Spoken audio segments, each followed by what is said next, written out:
வாழ்க வையகம், வாழ்க வளமுடன். குரு வாழ்க, குருவே துணை. ஓம் நமச்சிவாய நமக. ஜோதிட நண்பர்கள் அனைவருக்கும் வணக்கம். இன்றைக்கி என்ன பார்க்க போகிற தலைப்பு அப்படின்னா, திருமண வாழ்க்கைக்கு அதிக முக்கியத்துவம் கொடுக்க வேண்டிய லக்னங்கள் அப்படிங்கிற விஷயத்தை தான் நம்ம பார்க்க போகிறோம். இது ராசி எடுக்கக்கூடாது, லக்னத்துக்கு மட்டும்தான் இந்த விஷயத்தை நான் சொல்ல போகிறேன். ஒரு குறிப்பிட்ட லக்னங்களுக்கு திருமண வாழ்க்கையில் திருமண பொருத்தத்தில் ரொம்ப முக்கியமாக பார்த்து திருமணம் பொருத்தம் பார்க்கணும். ஏன்னா இந்த லக்னங்களுக்கு இயல்பாகவே திருமண வாழ்க்கை சிறப்பாக அமைவது இல்லை அப்படிங்கிற விஷயம் இருக்குது. ஓகேங்களா? ஸோ அதனால தான் இந்த திருமண வாழ்க்கைக்கு இம்பார்ட்டன்ட் கொடுக்கக்கூடிய திருமண பொருத்தத்தில் ரொம்ப கவனித்து 1க்கு 2 3 ஜோதிடரை அணுகி பாருங்கள். அதே மாதிரி ஒரு சில விஷயங்கள் பண்ணலாமா வேண்டாமாங்கிறது 100 டைம் யோசித்து இவங்களுக்கு ஒரு முடிவெடுக்கணும். ஓகேங்களா? உடனே சடனாக ஓகே அப்படின்னு சொல்லக்கூடாது. திருமண பொருத்தம் பார்த்து தான் இவங்களுக்கு ரொம்ப முக்கியத்துவம் கொடுத்து பார்த்து பண்ணணும். ஓகேங்க. ஸோ எதனால் இந்த லக்னக்காரங்களுக்கு மட்டும் நம்ம இந்த விஷயத்தை சொல்கிறோம் அப்படிங்கிறது தான் இப்போ நம்ம பார்க்க போகிறோம். இதுவும் ஒரு பொதுவான விதிகள் தான். பட் ஆனால் கரெக்டாக பாசிபிளாக இருக்குது. இந்த லக்னக்காரங்களுக்கு திருமண வாழ்க்கை கண்டிப்பாக பிரச்சனையை கொடுக்குது, பிரிவுகளை கொடுக்குது. அது தசாபுத்தி அமைஞ்சால் கண்டிப்பாக டைவர்ஸ் ஆகக்கூடிய அமைப்பெல்லாம் அதிகப்படியாகவே இந்த லக்னக்காரங்களுக்கு அமையுது. ஸோ அதனால் உடனே நெகட்டிவாக சொல்கிறேன்னு எடுத்துக்காதீங்க. இது பொதுவான பலன்கள் தான். ஸோ அப்படி இருக்கும்போது நான் சொன்ன மாதிரி திருமண பொருத்தம் பார்க்கும்போது என்னென்ன மாதிரி திருமண பொருத்தம் சேர்த்து வைக்கிறப்ப இவங்க லைஃப் லாங் சகிப்புத்தன்மையோடு கொண்டு போயிடுவாங்க அப்படிங்கிற விஷயத்தையும் உங்களுக்கு நான் முன்னாடியே வீடியோவில் சொல்லியிருக்கேன். ஸோ அதை நீங்கள் கவனமாக பார்த்து அதுக்கு தகுந்த மாதிரி திருமண பொருத்தம் பார்த்து திருமணத்தை பண்ணி வைங்க அப்படிங்கிறதுக்காக தான், இந்த விழிப்புணர்வுக்காக தான் இந்த பதிவே நான் இன்றைக்கி போடுறேன். ஓகேங்களா? ஸோ சப்ஜெக்டுக்குள்ளே போவோம். இப்போது உங்களோட ஜாதகத்தை எடுத்துக்கோங்க. ஆக்சுவலாக ஜாதகத்தில் இந்த விஷயம் எப்படி கண்டுபிடிக்கணும் அப்படின்னா, பொதுவாகவே மேச லக்னம், மேச லக்னத்தில் பார்த்தீங்க அப்படின்னா அஸ்வினி, பரணி, கிருத்திகை 3 நட்சத்திரம் இருக்குது. இந்த மேச லக்னத்துக்கு 7ஆம் இடத்துல என்ன லக்னம் வருது? துலா லக்னம். ஓகேங்களா? ஸோ நான் சொல்கிறது புரிகிற மாதிரி தான் சொல்கிறேன். புரியலைன்னா கமெண்டில் கேளுங்க, திருப்பி பதில் உங்களுக்கு சொல்ல ட்ரை பண்ணுறேன் நான். ஓகேங்களா? அதாவது மேச லக்னம், இந்த மேச லக்னத்தில் அஸ்வினி, பரணி, கிருத்திகை 3 நட்சத்திரம் இருக்குது.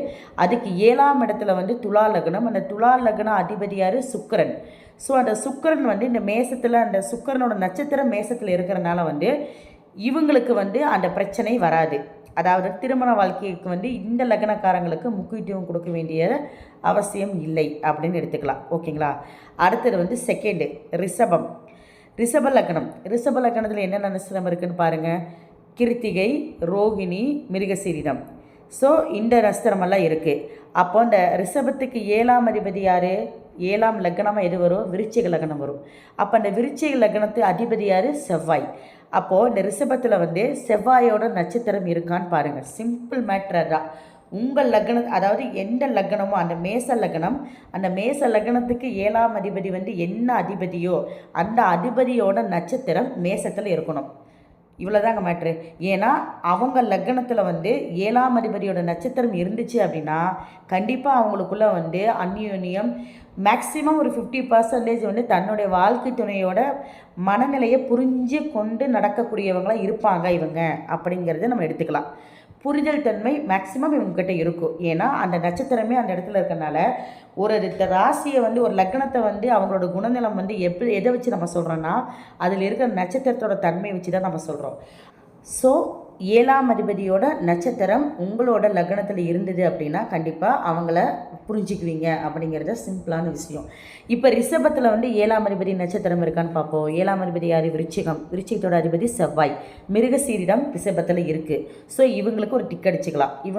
இவங்களால பிரச்சனைகள் திருமண வாழ்க்கையில் பெருசாக பாதிக்கப்படுறதுக்கு இல்லை. ஓகேங்களா? அடுத்தது பார்க்குறோம் மிதுனம். மிதுனத்துக்கு 7ஆம் அதிபதி யார்? தனுசு. ஓகேங்களா?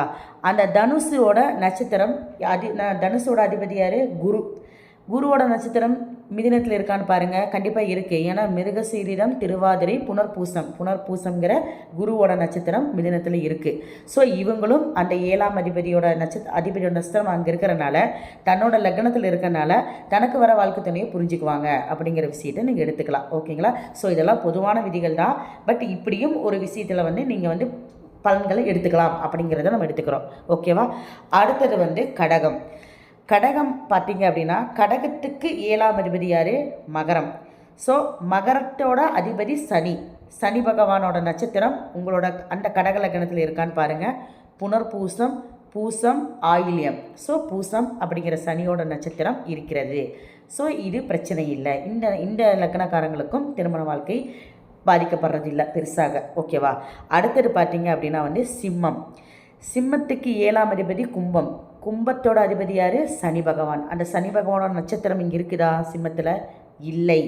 ஏன்னா மகம், பூரம், உத்திரம். ஸோ இந்த 3 நட்சத்திரம் இருக்குதே தவிர சனி பகவானோட நட்சத்திரம் சிம்மத்தில் இல்லை. ஸோ இவங்க திருமண வாழ்க்கைக்கு திருமண பொருத்தம் பார்க்கும்போது அல்லது திருமண வாழ்க்கையில் ரொம்ப முக்கியத்துவமாக கவனிக்கப்படணும். அதே மாதிரி பார்த்திங்கன்னா கொஞ்சம் விட்டு கொடுக்கறது, நிறைய விஷயங்கள் அந்த ஈகோங்கிற விஷயங்களை பார்த்து அதை பெருசுப்படுத்தாமல் கொண்டு போயிட்டாங்கன்னா லைஃப் நல்லா போகும். ஸோ அதனால் பிரிவுகள் இந்த லக்னக்காரங்களுக்கு அந்த தசாபுத்திகள் வந்துச்சு அப்படின்னா, பிரிவுகள் வரக்கூடிய தசாபுத்திகள் வரும் பட்சத்தில் கண்டிப்பாக அந்த ஈகோனாலேயோ இல்லை ஒரு சில விஷயங்களாலேயோ புரிதல் தன்மை குறைவுனால பிரிவுகள் வர காரணமாக இருக்கும். அதனால் நீங்கள் அதுக்கு கொஞ்சம் கரெக்டாக பார்த்து இருந்துக்குங்க அப்படிங்கிற விஷயத்தை கவனமாக நீங்கள் எடுத்துக்கணும் சிம்ம லக்னக்காரங்கள். அடுத்தது பார்த்தீங்க அப்படின்னா கன்னிக்கு 7ஆம் இடத்துல மீனம் வரும். ஸோ மீனம் அதிபதி குரு பகவான். அந்த குரு பகவான் நட்சத்திரம் கன்னியில் இருக்கான்னு பார்க்கணும். உத்தரம், அஸ்தம், சித்திரை நட்சத்திரம் இல்லை, குரு பகவானோட நட்சத்திரம் இல்லை. ஸோ கன்னி லக்னக்காரங்களோட லைஃப்லேயும் திருமணத்தை தொட்டு கொஞ்சம் பிரச்சனைகள், திருமண வாழ்க்கை கொஞ்சம் பிரச்சனைகள் வர்றதுக்கு வாய்ப்புகள் இருக்குது. இவங்களும் திருமண பொருத்தத்தில் இம்பார்ட்டன்ட் பார்த்து தான் திருமண பொருத்தம் நல்லபடியாக உங்களுக்கு அமையிற மாதிரி கல்யாணம் பண்ணுறதுக்கு முன்னாடி சில விஷயங்கள், விதிவிலக்குகள் எல்லாமே பார்த்து தான் திருமணத்தை நடத்திக்கணும் அப்படிங்கிற விஷயத்தை எடுத்துக்குங்க. அடுத்தது பார்த்திங்கன்னா துலாமில் பார்த்தீங்க அப்படின்னா ஆல்ரெடி உங்களுக்கு துலாத்துக்கு 7ஆம் அதிபதி யார்? உங்களுக்கு மேசம் வரும். ஸோ அது மேசத்தில் இருக்கக்கூடிய நட்சத்திரம் மேசத்தோட அதிபதி யார்? செவ்வாய். ஸோ ஆல்ரெடி விசாகம், சுவாதி, சித்திரை இருக்குது. ஸோ துலா லக்னக்காரங்களுக்கு அந்த திருமண வாழ்க்கையில் அட்ஜஸ்ட்மெண்ட் பண்ணிடுவாங்க, பிரச்சனைகள் இல்லை. அடுத்தது விருச்சிகம். ஸோ விருச்சிகத்துக்கு 7ஆம் அதிபதி யார்? ரிஷபம். ரிஷப அதிபதி சுக்கிரன். அந்த சுக்கிரன் சுக்கிரனோட நட்சத்திரம் இருக்கான்னு பாருங்கள் விருச்சிகத்தில். கேட்டை, அனுசம், விசாகம். ஸோ இல்லை. அப்போ இந்த விருச்சிக லக்னக்காரங்களும் திருமண வாழ்க்கைக்கு நிறைய விஷயங்கள் முக்கியத்துவம் கொடுத்து தான் பார்க்கணும். லைஃப்பை கொஞ்சம் விழிப்புணர்வோடு நீங்கள் திருமண வாழ்க்கையை கொண்டு போகணும் அப்படிங்கிற விஷயத்தை எடுத்துக்கோங்க. விட்டு கொடுத்து போனாலே போதும். பிரச்சனைகள் நமக்கு வரும்னு தெரிஞ்சாலே அதுக்கு தகுந்தா போல் நம்மளோட மனநிலையை மாற்றிக்கிட்டாலே மோஸ்ட்லி பிரச்சனை தவிர்த்துக்கலாம். ஸோ இவங்கெல்லாம் கொஞ்சம் பார்த்து தான் இருக்கணும். அடுத்தது பார்த்திங்கன்னா தனுசு. ஸோ தனுசு லக்னத்துக்கு 7ஆம் அதிபதி மிதுனம். மிதுனோட அதிபதி யார்? புதன் பகவான். அந்த புதன் புதனோட நட்சத்திரம் தனுசில் இருக்கா பாருங்கள்? இல்லை. ஏன்னா மூலம், பூராடம், உத்திராடம். ஸோ இந்த 3 நட்சத்திரம் தான் இருக்குது. புதனோட நட்சத்திரம் இங்கே இல்லை. ஸோ இவங்களும் திருமண வாழ்க்கையில் எந்த விஷயமா இருந்தாலும் பார்த்து தான் மூவ் பண்ணணும் அப்படிங்கிறத எடுத்துக்கோங்க. ஓகேங்களா? அடுத்தது பார்த்திங்க அப்படின்னா மகரத்துக்கோட 7ஆம் அதிபதி யார்? கடகம். கடகம் அதிபதியை சந்திரன். ஸோ சந்திரனோட நட்சத்திரம் மகரத்தில் இருக்குது. ஏன்னா அவிட்டம், திருவோணம், உத்திராடம். ஸோ இந்த திருவோண நட்சத்திரம் இருக்கிறதுனால இவங்களுக்கு அந்த பிரச்சனைகள் இல்லை. ஓகேங்களா? ஸோ அட்ஜஸ்ட்மெண்ட் பண்ணிட்டு போயிடுவாங்க அப்படிங்கிற விஷயம் நம்ம எடுத்துக்கலாம். ஸோ இந்த அட்ஜஸ்ட்மெண்ட் பண்ணி ஒரு சில பேர் இல்லைங்க எனக்கு இந்த லக்னம் தான் நான் டிவோர்ஸ் ஆகிருக்கு அப்படின்னா அதோட தசா புத்தி, அதில் இருக்கிற கிரகங்கள் இதையெல்லாம் அதையும் பார்த்து நம்ம பலன் சொல்லணும். நம்ம இப்போ பொதுவான விதி தான் சொல்லிட்டு இருக்கனால இந்த விஷயத்தை இதில் கொண்டு வர முடியாது. சரிங்களா? ஸோ இன்னொன்று அடுத்தது ஃபைனலாக உங்களுக்கு நான் சொல்கிறேன் என்ன விஷயம்னு. அடுத்தது பார்த்திங்க அப்படின்னா கும்பம். ஸோ மகர லக்னக்காரங்களுக்கு பிரச்சனைகள் இல்லை. அடுத்தது கும்ப லக்னத்துக்கு 7ஆம் அதிபதி சிம்மம். ஓகேங்களா? அந்த சிம்மம் யார்? சூரியனோட வீடு. சிம்மம் அதிபதி சூரியன். சூரியனோட நட்சத்திரம் கும்பத்தில் இருக்கான்னு பாருங்கள்? இல்லை. ஏன்னா அவிட்டம், சதயம், பூரட்டாதி. சரிங்களா? ஸோ குருவோட நட்சத்திரம்லாம் இருக்குது. அப்படிங்கிறப்ப சூரியனோட நட்சத்திரம் அங்கே இல்லை. அப்போது கும்ப லக்னக்காரங்களும் திருமண வாழ்க்கைக்கு அதிக முக்கியத்துவம் கொடுக்கணும். பிரச்சனைகள் எது வந்தாலும் கொஞ்சம் அனுசரித்து போக வேண்டிய சூழ்நிலையை நிறைய வளர்த்திக்கிறது நல்லது அப்படிங்கிறத எடுத்துக்கோங்க. அடுத்தது மீனத்துக்கு 7ஆம் அதிபதி புதன். அதாவது கன்னி அதிபதி யார்? புதன் தான். ஸோ அந்த புதனோட நட்சத்திரம் இருக்குதா? இருக்குது. ஏன்னா பூரட்டாதி, உத்திரட்டாதி, ரேவதி ரேவதி புதனோட நட்சத்திரம். ஸோ இவங்களுக்கு வந்து அந்த பிரச்சனைகள் இருக்காது பெருசாக. ஓகேங்களா? அப்போது ஸோ இதிலிருந்து என்ன தெரியுது அப்படின்னா, எந்த லக்னக்காரங்கள் ரொம்ப வந்து திருமண பொருத்தம் பார்க்கும்போது 10 பொருத்தத்தை பார்க்குறத விட்டுருங்க, கட்ட பொருத்தத்துக்கு இம்பார்ட்டன்ட் கொடுங்க. அடுத்தது வரக்கூடிய தசாபுத்திகள் 2 பேர்த்துக்குமே நட்பு தசையாக வருதான்னு பாருங்கள்.